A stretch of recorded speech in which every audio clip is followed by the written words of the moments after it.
Well, before we proceed with any charts, I just thought I'd show you something really funny. Here we got bird's eye battered fish, 4 fillets, made with 100% fillet of fish. Now, all fillets of fish are 100% fish. That is quite obvious. But if you look at the content, let me see, it's at the back, I think. If you look at the content, it's actually only 49% fish. And the rest of it is a lot of ingredients that one could argue are not very good for you, like palm fat. Natural flavourings, as we know, that's the European regulation of what they're supposed to be called. We don't actually know what's put in them exactly. But again, anyway, one could argue that if you're going to say it's made with 100% fish, it is 100% fish. So I'm not happy with that, bird's eye, just to point that out. Not that I was going to eat it, it's for my dog, but anyway. So I'll stop that for a sec. Anyway, so we'll go back to what we came here for, which was to do an astrological reading. So far the weather has been terrible, and I'm going to put my little joke in here. My life is so hell that the devil has bought the copyrights, and that would probably be Google, the one that is promoting YouTube. Anyway, we're here to do the astrological chart for Dolores O'Riordan. Let it focus. Yeah, focus. My little joke there. And as we can see, now the problem is we don't actually have Dolores O'Riordan's time of birth. So we don't know in which position where the house is, like were they on the horizon, where the planets are, because they all move around. The other thing is the moon might be in a slightly different position. What we can say for sure is the outer planets, the ones that move more slowly, are going to be in those positions and in those signs. For example, let's start from the Sun and Venus. Again here, the same as for Sinead O'Connor, the Sun and Venus. I'll point to the Sun and Venus here. There's the Sun and Venus there. Sorry, my fingers were a bit niffy today. The Sun and Venus are in Virgo. Hard to pick your nose with these nodes.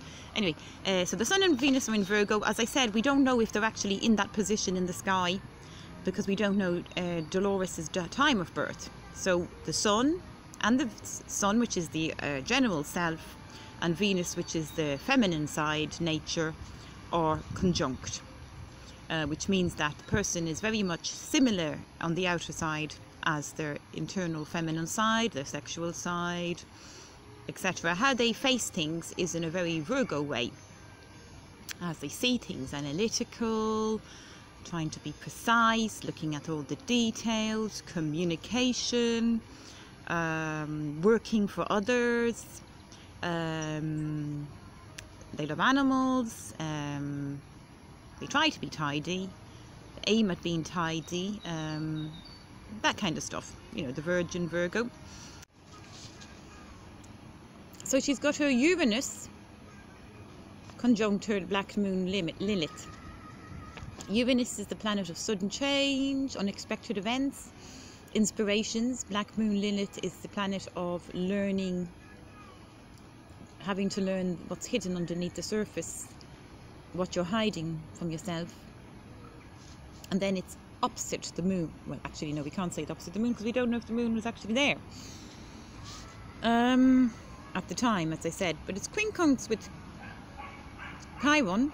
No, it's opposite Chiron, sorry. So Chiron is the planet of healing, so she's got to do healing internally in her inner self, like her instinctive self. In Aries, you know, her instincts have to be healed, which would make sense because of what happened. She also acted quite, you know, according to the papers, she was aggressive towards an air hostess. So that's kind of like something that you do when you follow your instincts very quickly before you have time to calm down. And so she's got, and these two, so the Chiron Uranus balance would be like sudden sparks of electricity that would cause things to be done that could cause a reaction to hurt. And also her black moon Lilith, again, you know, feeling that others are doing something to you instead of you, when you're reflecting what you're actually hiding to yourself. It's a bit complicated to explain, but basically, if you're not admitting that something's happening, then it may feel to you like it's not your fault, it's the other people's fault. Well, it's not anybody's fault, but for example, if you were a robber, and then everyone thought that you were a robber every time you went somewhere. Oh God, I'm losing the plot here. No, it's really nice soup.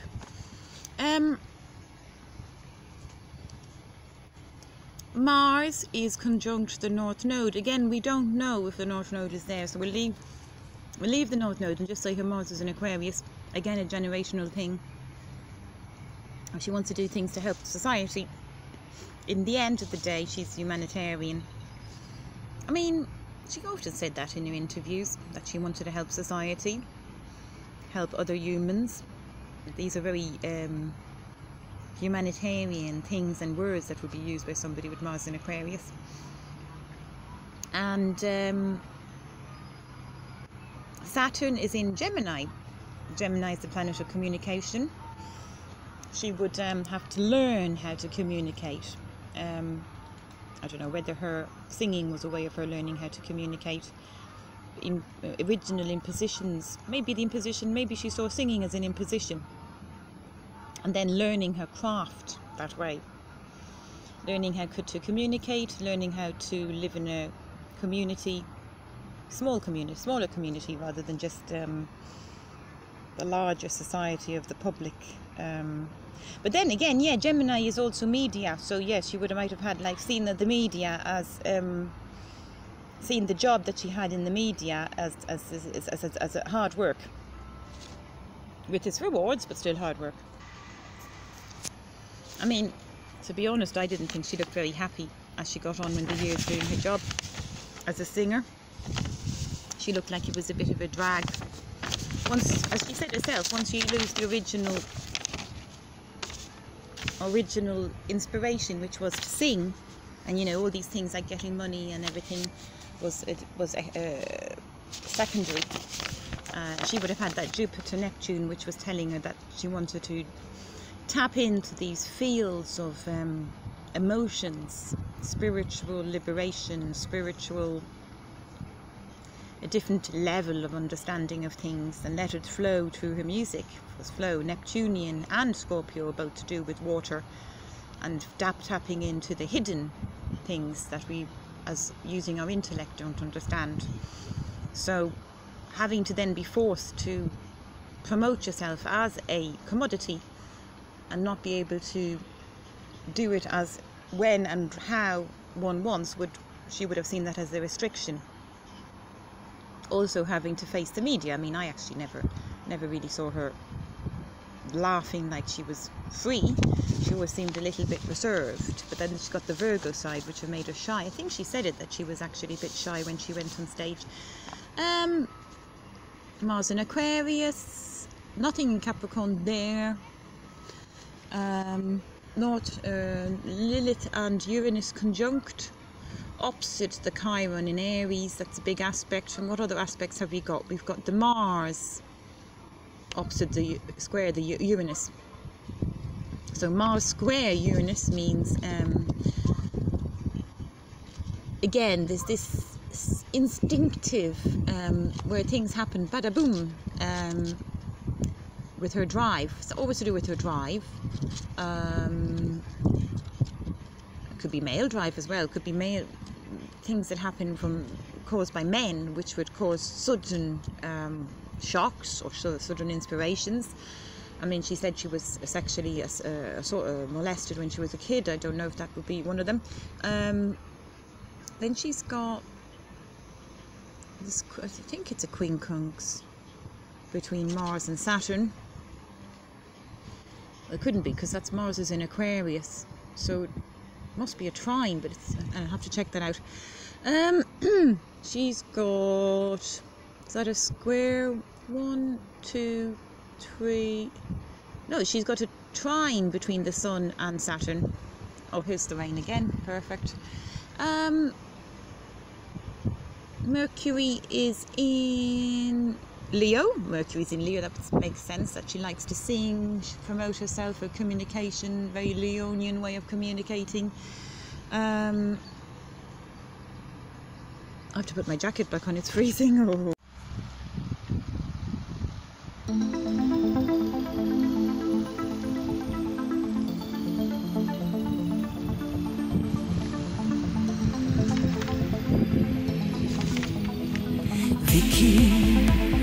Vicky was her name, and she came from far. Now she's gone back again to the place where she belongs. God only knows if she is safe. Will I ever know what has happened to her now? Will I ever know if she has a place to go just for her sake?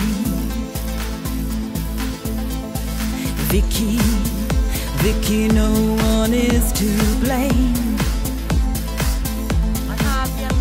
Your life has made you tough. Anyway, I'm refocusing on this chart. As you can see, the weather has changed. It's now raining. That's very common in England. I would say the weather forecast is more popular than the Quran.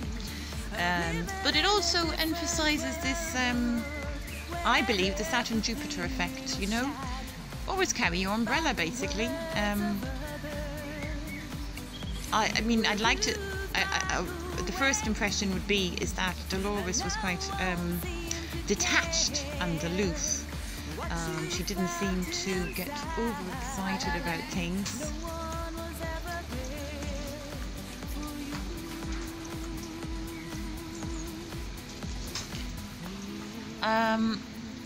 So I would say that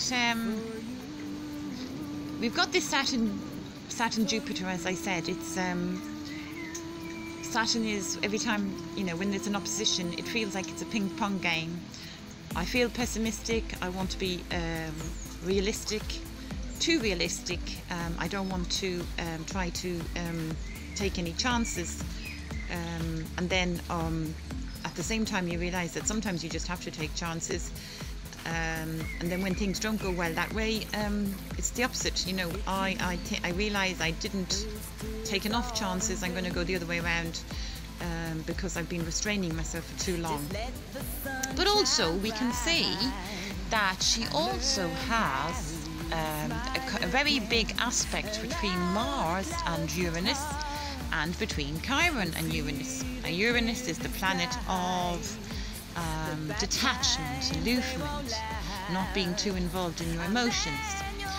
It's a bit like, you know, we can look at the ants and say they're just ants. They think anything, all that matters is following the other ants. But we can see more. It's the same with Aquarius. You know, you think, well,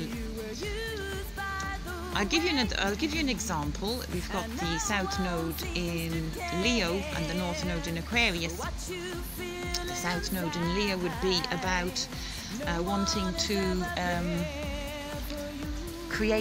be creative, self-express, satisfy, complete yourself, become successful as a person. Over the community, make yourself noticed. But when, for example, contributing with your music, contributing with your art, the children, when these things don't happen successfully, you could go the other way and say, well, it's all irrelevant anyway. It doesn't matter whether my situation isn't turning out for me. I'm just going to forget about it and just to go with the flow of the community or something. So you could kind of go in the opposite, saying, you know, humans aren't really important. I mean, sentiments aren't really important. Humans are important, but I don't want to get too involved with them, too emotionally involved with them, and just like see myself as an ant. That's the way I see it, like this polarity between Leo and Aquarius. And obviously, if the ant can see that they're just an ant, then they're going to be able to not take themselves too seriously. But she's also got the Mars-Uranus. Mars-Uranus is, again, detachment. The Uranus is about revelations and science and exploring new frontiers. Uranus could be seen as the breakthrough from the personal world that we live in to the advancement of science. And as Linda Goodman said, these things are happening very quickly, these advancements of science, and we might not even realize the consequences. One example could be, for example, electromagnetic sensitivity, which a lot of Aquarians suffer from, because we're using mobile phones, we're putting these masts all around the world, everywhere, in every house you are, in every place that you are on the planet, except for maybe this town in America called Greenland or something, where because of the spacecraft, space work, space research, they can't have mobile phone connection, internet connection. Everywhere else is, like, one could say, just a bomb waiting to explode, because if we don't know what the consequences of all this channeling of electric magnetic fields, for example, look at this with the new cars, you know, they're all going to be electric with these big batteries. We haven't done enough research to find out what the consequences are. Science is advancing very quickly. So when you've got the Uranus opposite Chiron, as Dolores has, you could feel that there's something going on in you, in your health, but you don't know what it's caused by, because we haven't explored it yet, we haven't discovered it. There may actually be a chemical imbalance that was causing her depression. Obviously, yes, but the science has not supported it, advanced it. I don't know, but again, she's got the Chiron opposite Uranus and Black Moon Lilith, and she's got the Sun, Mars, and the North Node squaring Uranus. So there's a big Uranus thing going on. Uranus can also be to do with genius, you know, being a genius. And also it could be to do with escaping, because when we've got an opposition, you know, you try one side, you try let's say she's going to try the Chiron, self-healing, getting over her wounds, you know, because Chiron is the wounded healer. It doesn't work for a while. She finds it doesn't work, so she escapes to the Uranus. This again what Linda Goodman says, but it's the same with Saturn and Jupiter. You know, you can go from one extreme to the other, trying to find which one is going to work. So, and trying to incorporate them. So we're talking about incorporating Uranus with Chiron, self-healing, understanding what's happening to yourself within the outer environment. Can you keep up with the rate? And then she's got the moon in Aries as well, so the moon next to Chiron in Aries, and very, very, and then forget she's got the Mars up square Uranus, and this Black Moon Lilith, and very close to Pluto as well. It's a very fiery combination, very instinctive. There's a lot of internal turmoil and pain, which is difficult to overcome through self-healing. Because it feels like there's a polarity with the inspirations that she's getting. So as a consequence, you know, I can't do it this way, I can't do it that way, I will have to try to escape. Escapism is through music, through drugs, through drink, and she might feel that if she's not getting, you know, with the Chiron and the Mars, with strong aspects with Pluto even, and Uranus and Black Moon, she might feel like, you know, she has to get it all right. She's a Virgo as well, Pluto in Virgo, or else it's not, she's going to feel like she's lost it. She's failed. Oh dearie me, my chart has got all wet. Let me prop it up here against the bread. Yeah, as I said, I mean, we got the Saturn-Jupiter opposition, but that's obviously generational. But when you're looking at the generational things, you have to see what personal planets are touching. As I said, it's very difficult because we don't know her time of birth. And the moon is important and the houses are important. One would presume if she was a celebrity, she might have had her Leo on the horizon on the upper side of her chart, so she wasn't actually born at 12 o'clock like it's been put here. She might have been born, I don't know, you have to go this way, I don't know, 6 hours later, I think. But I'd love to find out. I wonder if anybody can help me with that. But yeah, so we were talking about the escapism. She would have tried to manipulate reality. I mean, the thing is, she's got moon in Aries.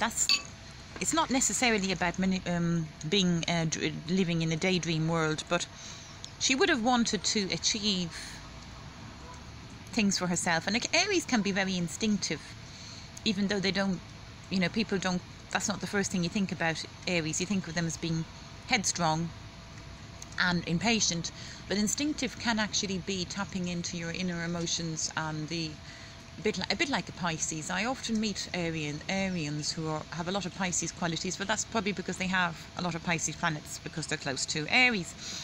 But yeah, you can meet Aries and you can think, wow, this person is really calm, collected, not at all like you expect a Pisces to be, and they're reading between the lines all the time. I felt that she was doing that, but when I see her interviews, I think that she, I wouldn't say she was self-absorbed, obviously, but I got the impression that she didn't, she seemed to be talking about her problems like as if they could not be overcome, and I'm not saying she was justifying her problems, but yeah, I mean, she didn't actually talk about a lot of problems, but in general, she didn't mention other people. She didn't talk about other people a lot. She talked a lot about herself, and then she was doing interviews, so one would suppose that's what you do. And she was probably trying to hide what she really thought about the media. You know, about this, for example, this thing where the solicitors tried to make her out to be bipolar to protect her, and so she wouldn't have to be sued or whatever. That's what I think happened. Oh, this soup is gorgeous.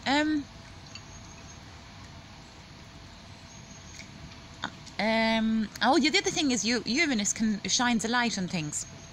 So Uranus would have shined a light on her wounds.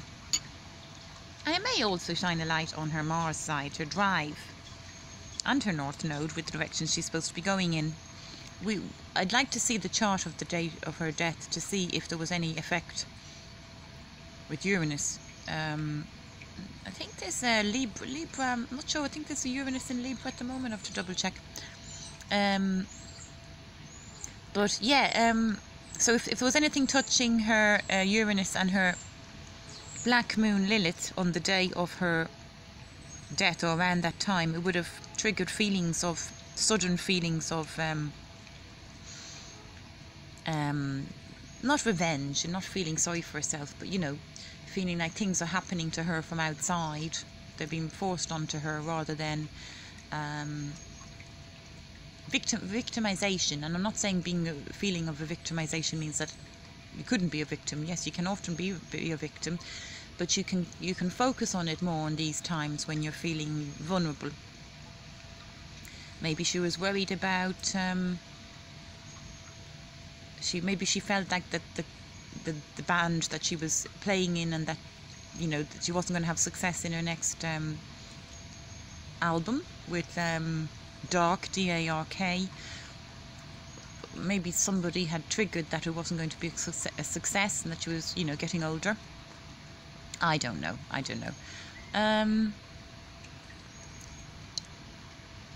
So you got Saturn in Gemini. Gemini is the planet of communication, media, in the voice, singing. Well, the voice is also Taurus, but you know, communicating with your voice. So learning lessons, learning a skill, learning maybe the hard way, opposite this Jupiter, Neptune. So yeah, if you do that, if you learn your skill, if you do the hard work for Saturn, you might get some Jupiter, Neptune things, which is the dreams, singing, big, because Jupiter is big. And then there's Saturn. There's also quincunx. 1, 2, 3. No, it's not quincunx. It's a trine. No, square. Sorry, square with Venus. Sorry, Mars is trine with Uranus. Sorry, it's not square Uranus. So 1, 2, 3, 4. Yeah, Mars is trine with Uranus. Yeah, but it's a good aspect. It wouldn't trigger bad feelings, but it would make the two energies work together, Uranus and Mars. So yeah, her drive would have been helped by this sudden inspiration, detachment, visionism, visionary feelings. And then she's got this trine between Saturn and Venus. So yeah, that would make her hard-working woman. And Saturn is obviously this. Any woman with Saturn look detached, look aloof. You know, you always think of the Mona Lisa. And Saturn is also 1, 2, 3, 4 trine with Mars. I'm not sure why has it got that funny fuzzy look on it if it's trine. I'll have to check that out. But it definitely says Saturn trine with Mars there. Again, it's good for hard work. It's good for being.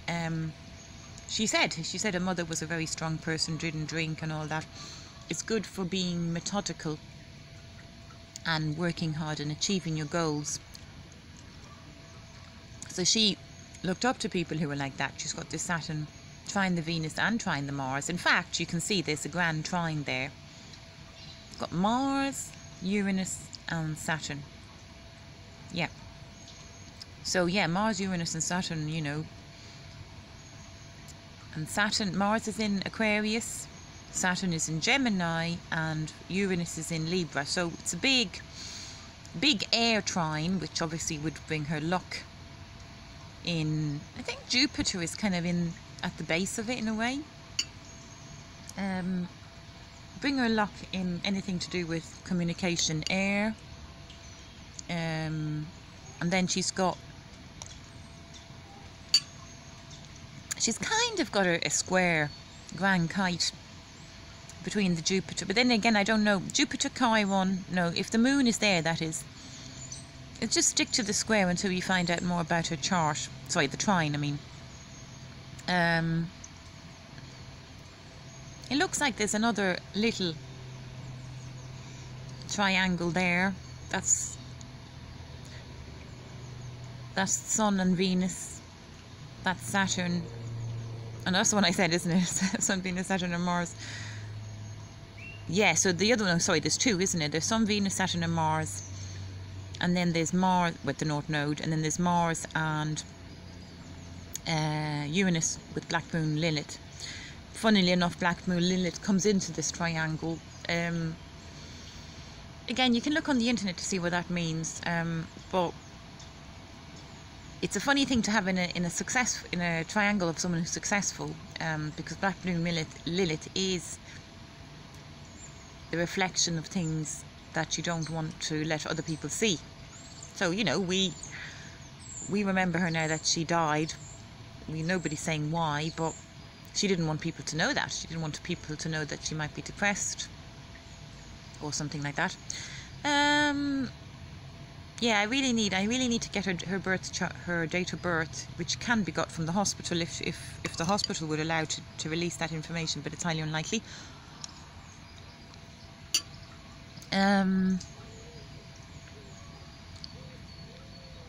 This is Pluto is sextile I think with Jupiter, that's a good one as well.